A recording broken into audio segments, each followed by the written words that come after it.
Hey, I'm making my own way, but I stumble and I falter every day. But I love my baby now. But I love my baby, I'm still learning how. Hey, hey, hey, hey, I'm okay. Stay with me. We'll beat these Hi folks, my name is Dan Fox and this is Helping Families Successfully Transition Through Divorce. I think it's a great topic. We've got two outstanding panelists today. The first, Leslie Cunningham. She's recently completed 25 years of service in community mental health, working directly with or supervising child and family services. She's created a group practice with 5 of the best therapists she formerly supervised with, working with children, families, and adults. Leslie specializes in teens and their families, as well as anyone struggling with relationship difficulties, marital, couples, child parents, supervisor, employee, friendship, schools, and self-acceptance. Jeremy Dion is also with us. He is a licensed professional counselor with a background in music therapy and Gestalt therapy.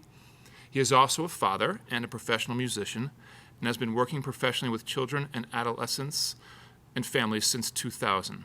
Jeremy specializes in experiential play therapy, helping children work through a wide range of issues. Thank you guys both for joining us. I just want to dig right in with the first question. And Jeremy, I'm going to start with you because you've worked extensively with younger children. And I'm wondering, what are the key issues you've found helping families with younger children work through divorce? Yeah, thanks, Dan. So a couple things that come to mind initially about thinking about younger kids and transitioning through divorce. The first thing that comes up a lot is, what do we say? How do we talk to the kids about this? And I find that a lot of parents and a lot of us tend to shy away from that conversation in general because we don't know how to have it, and it's a pretty vulnerable conversation to have. But the more we can learn how to be transparent with some of those things and use sentences that are fairly developmentally appropriate for the ages of our particular kids. So for example, one kind of open-ended sentence that captures a lot of it, what's happening in a transition through divorce, is something along the lines of, mom and I or dad and I have learned that we do better as friends and less as partners or less as living in the same house. And a lot of kids can start to understand it that way. So one of the key issues I find is learning how to talk about those sorts of things, and we might unpack that a little further. Another is, of course, how do we do it? What's the structure of a divorce, and how do we separate in a way that might be the least impactful to our kids?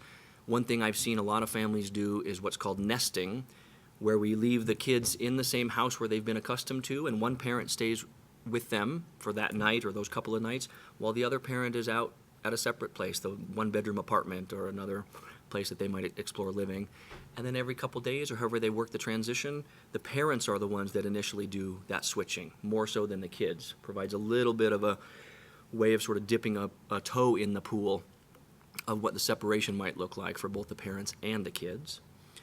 And then the third piece I would say for now about a key issue that tends to come up a lot is that I get asked a lot from parents about how do we support the kids. And sometimes the kids seem like they're doing okay and maybe not even really being affected so much by the divorce. And I want to unpack that one a little bit later. We're all dramatically impacted by divorce, even if some of those outward signs of stress in the kids aren't readily apparent. Thanks, Jeremy. Leslie, you've had so much experience in your career working with adolescents and families, and I'm wondering if we could take it up to some slightly older kids here. How would you work with adolescents in families that are going through divorce? Well, it is definitely different than working with little kids around the divorce issue. First of all, the older kids are already pretty darn aware that something is not working with mom and dad, and they may already have an idea that this is going to happen and may have already even asked you about it.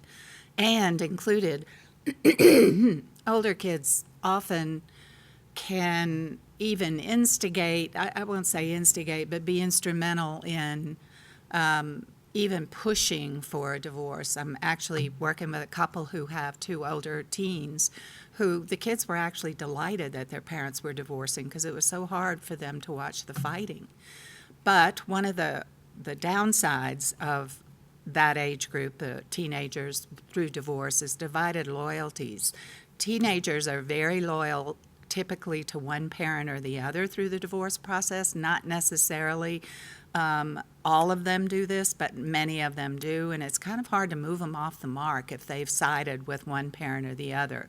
So the parent part of this is not encouraging that, not telling children any of the gory details of what happened in the divorce. Like if mom had an affair, it's not necessary to tell the child that in order to gain their loyalty, nor is it necessary to talk about dad spending all the family money and now we're broke, because not only does that put a bad light on dad, it also makes a child worry about, are we going to have enough money? Are we going to be okay? The other part that's good about this age group is they're so sort of what's the word I want? They're so self-centered during adolescent years that often they have their own lives and they're pretty much interested in themselves and what happens with their own lives. So they're likely to be a little less observant of every little thing that happens through the divorce, but keeping them out of any kind of conflict, which is harder to do with adolescents because they ask questions and you are tempted to answer them, like, why did you leave dad? Why did you leave mom? And the answers don't need to have any of the details that would affect what they think about their other parent. Jeremy's solution to something like we do better as friends than we do as partners under the same roof would be a great answer, even if it it's hard for you not to tell them all the details because you're angry and you feel like they need to know. They don't need to know. I did find that I myself was divorced when my daughter was about 17 and her brother was 21. And I would have thought those were great ages for a divorce because they're already sort of launched or semi-launched. But in fact, it affected them in an interesting way. My son just never came home. He was off at college, and if he had the option not to come home, he didn't because it was too hard to manage. He was very traditional in his thinking and loved us being married. My daughter actually suffered probably more in that she became more dysregulated in school, but sunk herself into her sports to the point that she ended up with a track scholarship and basketball stuff because that was her way of coping, and it worked for her. So teenagers are kind of a mixed bag. The other part of this is forcing them to go to mom's house or dad's house. It's really hard to do, and they should be involved in some of the discussion about parenting time. You don't exclude them from that. Younger kids don't need to have any input into that. But from about 13, 14 up, at least input. And after 15, it's tough to make them go if they don't want to go to one house or the other. So parenting time has to be more flexible with teenagers. So those are the main things. Thanks, Jimmy. You have something to add? Yeah, two other things were coming to mind, Leslie, as you were talking, and I think they're applicable to both age groups we're talking about, younger kids, maybe elementary age, and then middle school, high school age. And part of that inevitably is when there's a split that the kids oftentimes are going to hear different things when they're at dad's, maybe about mom, and they're going to hear some things about mom when they're at dad's. Ideally, we can all follow that sort of party line about never talking negatively about that other partner. But inevitably, some of those things tend to sneak through, and you might hear from your child, well, mom says this about you. What I find is our tendency, let's say I'm the dad, and this just comes to my attention, is I want to defend myself. Well, that's not true. The real story is X. What I found that tends to be more helpful, if and when I can do it, is to set my own feelings about that aside and focus on the child and say, well, what was that like to hear that? That sounds pretty confusing. And they're the ones that stuck in the middle and try to help their emotional state in that moment rather than me try to clear up the real story or get mom back or those sorts of things. One other piece around that I found that's really common is that a lot of us as parents think that we need to be the emotional rock for our kids in going through a divorce and major transitions like this. And I can understand that to a point, but what I think happens a lot of the time is that mistakenly gets interpreted to mean that we as the parents shouldn't show our emotions and our vulnerability about this, as if we're supposed to pretend that everything's going to be fine, it's going to be okay, and we can only hold that line of thinking. But meanwhile, our kids, especially at younger ages, are going kind of bonkers about all of this. Their world has just been blown apart. And if we as the parents can figure out where a comfortable line for us is, up to which we can go and be really vulnerable with our kids and even openly cry or talk about, yes, this is scary, this is very confusing, it's very hard, and leave some space for those more difficult feelings that our kids are certainly going through, and we are as spouses and soon to be former spouses. So there's certainly a line, right? Because we don't want to make the kids necessarily responsible for my emotional world, and I don't want to dump everything on them to get comfort and support from them. But I think the opposite end of the spectrum, if I'm pretending like it's not affecting me and this is all going to be fine and I'm only looking at that side of the equation, I think we do our kids a disservice. Thanks. So I want to look at the other side of the situation, because I think the parenting strategies that you guys have outlined seem really, really helpful. But a lot of times I'll get in my office kids whose parents are just having a hard time holding the agreements, getting along with the business of parenting. And now it's about, like, what do we tell these kids in terms of how to just handle this transition and handle a two-house situation, and that their parents aren't going to be together anymore? What suggestions would you have specifically for the children? Well, likely the children, again, have heard a variety of things. And don't forget, being a grandparent, grandparents also have some say during these processes, as do close friends and other family members like aunts and uncles. And unfortunately, it ends up being a sided kind of thing, he said, she said, and parents get very involved in that. And the kids are torn between, what do I believe, what do I not believe? And what Jeremy said, I think, is the best tack to take, is just try very hard to understand the feelings that they have around it, because there's no help in really trying to figure out the right and the wrong of it, or who said what, or if that's the truth, or any of that. And the children don't need to be in the middle of that. But reassurances that you'll be there, you will always be there for them, and you will always love them is mostly what they need to hear. They need to know that you are okay enough to provide them with food and a roof over their head and getting them to school and the natural everyday support. The more normal their everyday existence is, and that way I mean the structure of their life is the same. And the more it's alike at both houses also helps them go through these transitions so much more easily. Parents, I think partly, a divorce, the interesting thing is that the divorce happens, but the relationship doesn't end. So if it ended badly, then it's likely that the divorced couple are going to be together badly as parents. And it's on them, really, to try to do something different for the sake of their children. And I've told parents before to put pictures of their children in their wallet, on the wall by the phone, where, in the kitchen, wherever they're going to be, that they have sit down and use the phone to call the other parent or to talk to the grandparents or any interactions that involve the children, so that they remember to take the high road and try to keep their children's best interests at heart. It's not an easy thing during a divorce because you have your own emotional turmoil going on.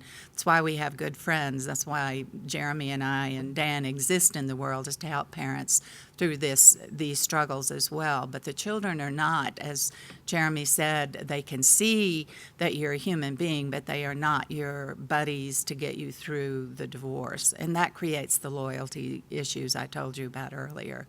So I think that. Thanks. Jeremy? Yeah. A few things come to mind. I think the first that we've already kind of talked a bit about is to normalize that there are things that are changing. This is a big deal, and it's going to be confusing, and there's a lot of things that are going to be different, and we can get to be real honest about those things. And even more than telling them about the other side, which is that there are plenty of things that aren't going to be changing, like the love and understanding and the presence of each parent, ideally, and the engagement of each parent. But in addition to just saying those things, what I think becomes critical, especially early on in the transition, is how we as the divorced parents demonstrate to our kids that, now that my parenting time with you is changing, when I am on parenting duty, I'm going to be that much more present. I'm going to be quicker to set down and set aside my phone and turn off the TV and really focus on whether it's a family dinner or taking walks with you or helping with homework or teaching you how to drive.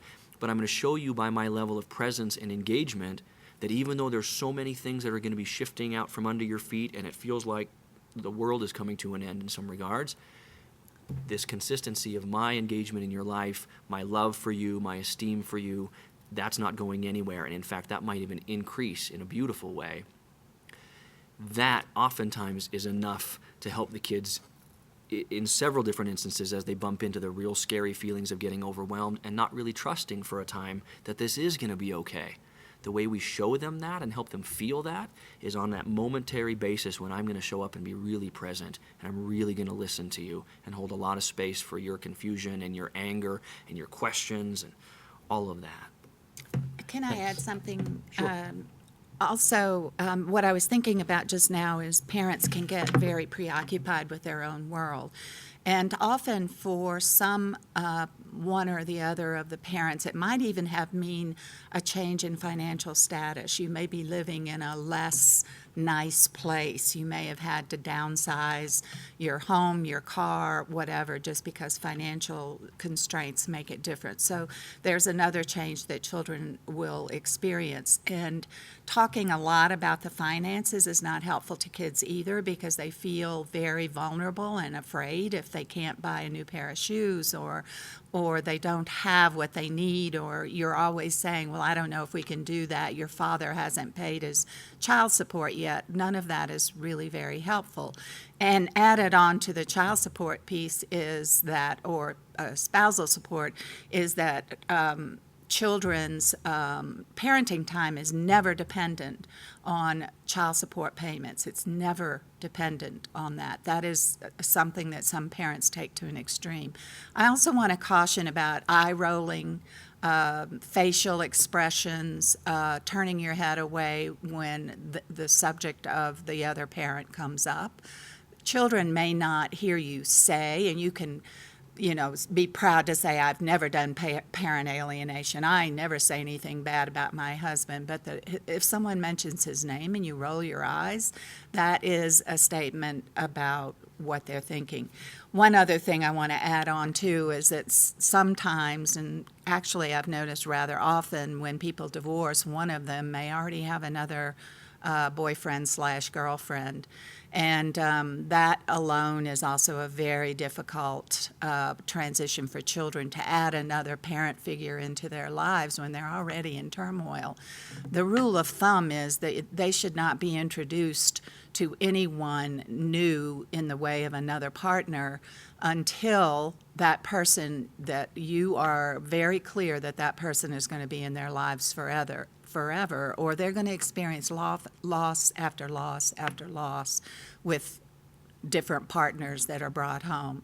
It just complicates and muddies the waters. So that's something, a little self-control, seeing that person when you're not with your children. Thanks. Yeah, Jeremy. It just dawned on me. So in transitioning back from one household to the next, right, inevitably we can get into a bit of a rhythm with that for the kids, and that process gets easier and easier. And some kids will be packing a bag to go to one house and then back to the other. Other kids end up with one set of clothes over there and one at this household. But no matter how smoothly we tend to do it as divorced parents, it's often a little destabilizing, especially at first, to go back and forth. And I usually will hear from one parent or the other that, boy, when I get them back from mom's or when I get them back from dad's, they're kind of a mess. And it takes me that evening and maybe even in the next day to kind of put them back together. And so one of the ways I work with that parent is by encouraging them to have a conversation with the kids before they've transitioned away from, let's say, my household. And I'll name that and say, I know when I get you back on Sunday nights, it's always a little stressful and we got the bag to unpack and the homework to do before school. Let's, the three of us, let's say, come up with some ideas that we can do when you get to my house Sunday again, and we can create sort of a soft landing space. So maybe that's the time for, you get to pick the meal this night, or we might end up having extra snuggle time or bath time or all those things that might help us decompress a bit and have a little more gentle landing than just the hustle bustle that goes with that transition. Thanks. And Yeah, Leslie. And also, I want to just add quickly that that happens with all kids almost. And so, if your child is having difficulty coming back from one parent or the other, it does not mean that there's something bad going on at the other person's house. It's just the transition that makes kids get sort of ruffled. So, obviously, if you have reason to believe that there is something going on, that's a different issue. But it's pretty typical for kids to come back to either household a little bit disheveled. And the program that Jeremy was talking about to ease them into transitions, first of all, you're predicting how it's going to be, which gives them some good feeling that you already know so much and you're going to be there for them. But it also helps when they get there to be more ready to settle in. Thanks. You can get involved in the conversation yourself if you want to check out BoulderPsychologicalServices.com. You can click on our Pathways to Parenting Success TV show and submit a question. We've got one from our viewing audience, and I feel like this gets to the other side of the coin. The things you guys have been talking about have been what's important to focus on, what works as parenting strategies, and this question comes from the perspective of how do you deal with a situation when the other parent isn't sort of playing by the rules, and specifically if the other parent is trying to alienate you from the kids by not telling the truth. Tricky one, right? I mean, that can go lots of different ways. I can think ideally, let's say I'm in that situation, and ideally I've got enough of a relationship or could form enough of a relationship with my ex-partner to be able to talk about that and say, listen, we got to have a tough conversation. These are some of the things the kids are coming back to me with. They don't sound factual to me. I'm not sure if they're just hearing it in a funny way or if that's really what's being said, but can we talk about some of that? Ideally, that would be a fairly easy answer, but oftentimes it doesn't go that way. Other times it can swing all the way to the other end of the spectrum where I've got to get involved on a legal level or with my representation and have to fight things that way. But hopefully we can find some solution that's short of that. And as far as the children are involved, the less they're involved in this whole process of things aren't right at mom's house or dad's house, the better. They don't need to know that you've hired an attorney to straighten this situation out or that you're going to report him to social services. The kids don't need to have that kind of information. Clearly, their safety is the number one thing always. I've run into situations where one of the parents will come and pick up a child and they're drunk. What does a mom do in that situation or suspects that their spouse is drunk or a dad is suspecting that? The answer is you don't let your child go until you are pretty darn confident that the situation is safe. So safety comes first no matter what, but I also know that can get into a way that people construe what that means and can become a way to badmouth the other parent and persecute them, in fact, if in fact it's not true. It might be true, it might not be true, and Jeremy's suggestion of checking it out in person is really the only way you're going to know for sure. Yes, there may be denial, but there are ways in court to set up monitoring of parents or such if you fear for your children's safety. Although I must say, once you go to court, most of you know this, but once you go through a divorce process, your children are actually wards of the court. So the court has the right to say what happens to them one way or the other. And the shoe can go on either foot and go both ways. So it's important for you to be really clear about what you want in the beginning so that there is not a lot of haggling through the court process. Whatever money you have will be eaten up in court processes before you know it. So I'd rather see that spent on children's education and their sports. Jeremy. With the example you gave, Dan, about let's say the parents aren't sort of playing by the rules and one or the other is sort of lying, outright lying, there are different ways that can go, right? I mean, sometimes we see families that are absolutely wrapped up in that and the lying is intentional and deliberate and aimed to either create an alliance with the kids on my end or to tear down the ex-spouse and to be malicious in its intent. And other times, these sort of lies are just different versions of what happened. Dad and I, Mom and I, we might have seen things really differently. And to get back to one of my earliest points around how challenging but imperative it is, for me to be able to check my initial response, which is probably to say, she's lying, that's not true, here's the real truth, and be able to set that aside for a minute and first of all, connect with the kid and say, that must be confusing. You're getting two different sides of this story, or you hear this from me, this from them. I am going to resist the temptation to tear them down or call them a liar, but I might be able to present to you my developmentally appropriate level of here's what my experience has been, here's what I think, here's how I've seen it. That might be different than how you're hearing it on the other side. Thanks. Boy, this really gets to the heart of, I think, what's tricky for me with divorce situations, which is that when I meet parents separately and they talk about what went on and what their kids are now doing, both parents typically seem really like wonderful people, very responsible, very loving, caring parents.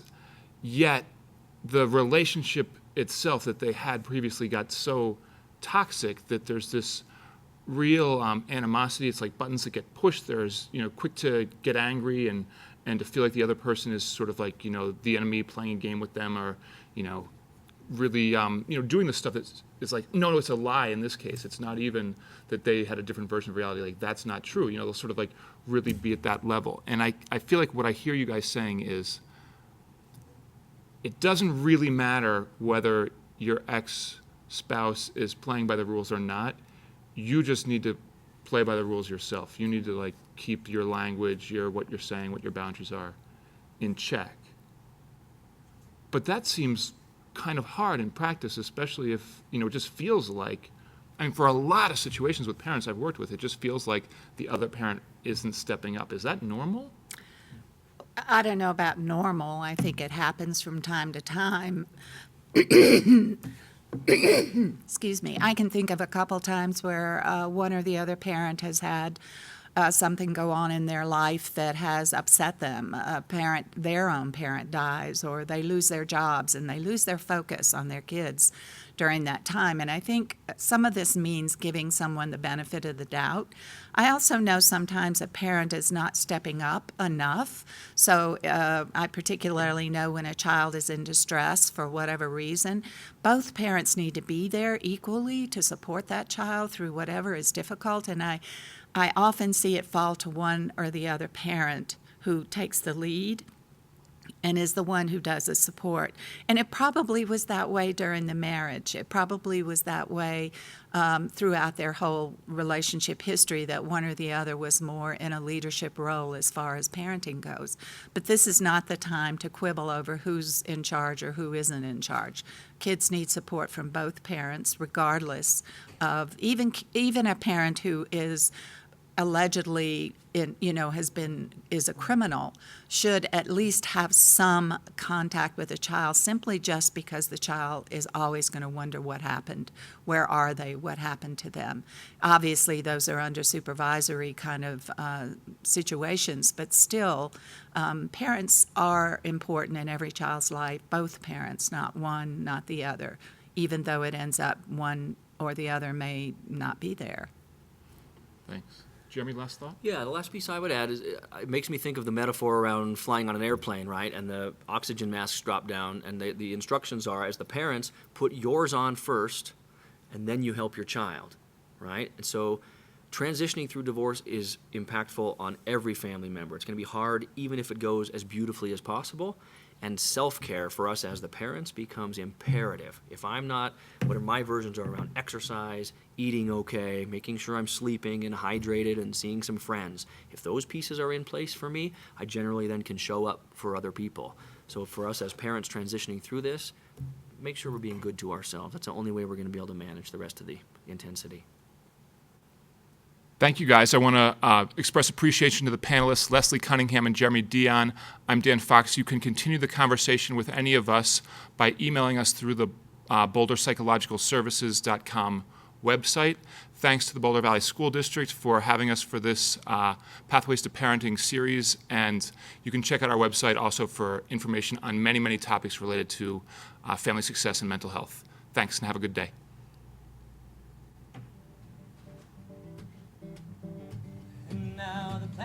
Bowing down, and soon the growth returns to follow ground.